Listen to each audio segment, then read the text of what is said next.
গাইবান্ধায় হাম পরিস্থিতি নিয়ে সর্বশেষ খবর জানাতে গাইবান্ধা জেনারেল হাসপাতাল থেকে যুক্ত হচ্ছেন রিপোর্টার বিপ্লব ইসলাম। সরাসরি চলে যাচ্ছি তার কাছে।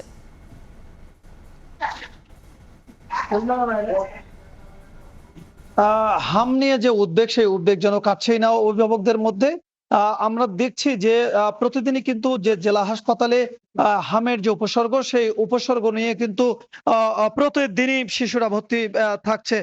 যদি আজকেও বলি, আজকেও কিন্তু হামের যে উপসর্গ, সেই উপসর্গ নিয়ে কিন্তু ৪ জন শিশু জেলা হাসপাতালে ভর্তি হয়ে রয়েছে। পাশাপাশি যদি এই মাসের পরিসংখ্যান বলি, যে জেলা হাসপাতালে প্রায় কিন্তু ৫১ জন শিশু চিকিৎসা নিয়েছে।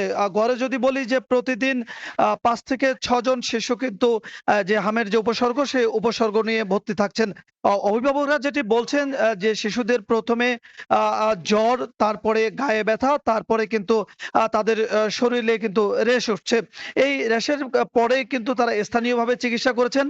চিকিৎসা করেও তারা কাজ না হয়ে কিন্তু জেলা হাসপাতালে ভর্তি করেছেন। তারপরে কিন্তু জেলা হাসপাতালে তাদেরকে হামের উপসর্গ নিয়ে তাদের হামের যে জেলা হাসপাতালে যে বিশেষিত ইউনিট, সেই ইউনিটে ভর্তি করা হয়েছে।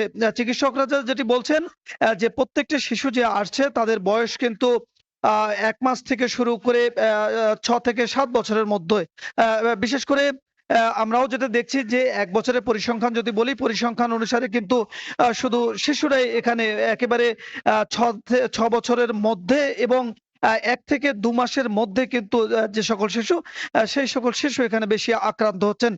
চিকিৎসকরা যেটি বলছেন, যে এটি নিয়ে উদ্বেগ বা উৎকণ্ঠা বা আতঙ্ক যেটি থাকে অভিভাবকদের মধ্যে, সেটি যেন না থাকে। শিশুরা জ্বরে ১০২ এর উপরে জ্বর গেলে, গায়ে রেশ থাকলে, কিংবা তাদের অন্য যদি কোনো সংক্রমণ থাকে, সঙ্গে সঙ্গে কিন্তু তাদেরকে হাসপাতালে নেয়ার জন্য তারা পরামর্শ দিচ্ছেন। আমরা দেখছি যে হামের যে ঝুঁকি, সেই ঝুঁকি এড়াতে কিন্তু জেলাব্যাপী টিকাদান কর্মসূচি, যেটি স্বাস্থ্য বিভাগের পক্ষ থেকে কিন্তু সেই টিকাদান কর্মসূচিও চলছে।